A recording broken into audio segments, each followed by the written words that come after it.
my favorite segment of the day, the job report for the month of September is in. And what do we got? 156,000 jobs last month, a tick lower than August. And the big news is the unemployment rate rose slightly to 5% from 4.9%.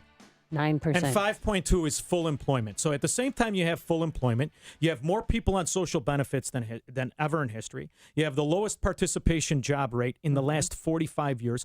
But don't worry, all is fine. It's full employment. It's blue skies. Let's so cue the music. Everything is just great. Let's cue Scott Shellady, who's your good friend. Scott the Cow is his Twitter handler.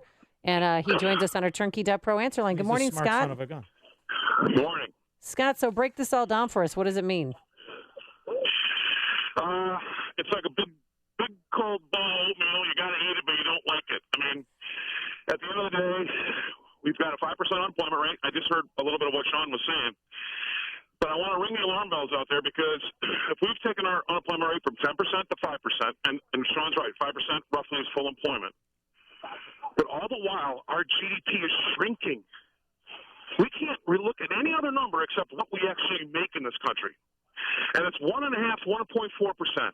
I mean, that's just not good enough. So we are limping along, and we've got folks looking out of rose-colored lenses thinking that we're doing well. Yeah, we're doing well compared to everybody else around the world, but there's no reason we have to get out in front of ourselves and raise the interest rates. I agree. I would love to see interest rates a lot higher and normalize, but you can't normalize this economy in the most abnormal economic situation we've ever found ourselves in. So the Fed is stuck.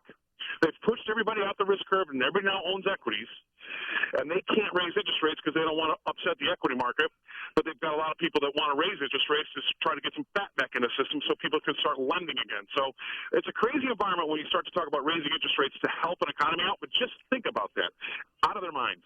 Scott, when did the Fed exactly start to lead the band instead of dance to the music? Because when I was down there, the Fed followed the economy. The Fed didn't lead the economy. We didn't have Mrs. Doubtfire out there telling me she's going to raise. See, when I learned about this, and maybe I'm wrong, Scott, maybe the fundamentals have changed.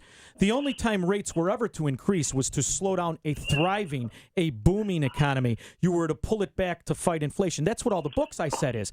So now why all of a sudden would you raise it when you do not have GDP growth, after you've changed the way we count GDP, I don't know, 5 times in the last 8 years?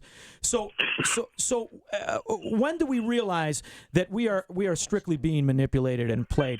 And regardless of who wins, do you think it'll ever change? Well, it's when they drank from the cup of Jim Jones and decided that we need to be data dependent as long as the data is dependent upon us. That's a black hole you never come out of. And when they began to start to go down that road, that's a one-way road. So they're in trouble. There's no way out, Sean, because they can't really raise rates and have the stock market crash on them. They never had to look at that before, but that's what they've done to people in search for yield.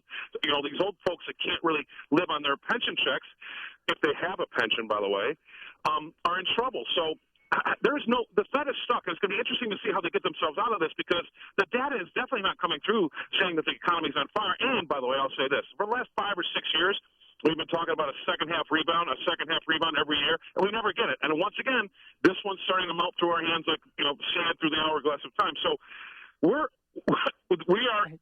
can't go anywhere. We're stuck. Okay. I Scott, went long, Scott. My fault again, buddy. Talk to you later. We're going to have to leave it there. Scott Shellady, Fox Business Network contributor, and he joined us on our Turnkey Pro answer line. No.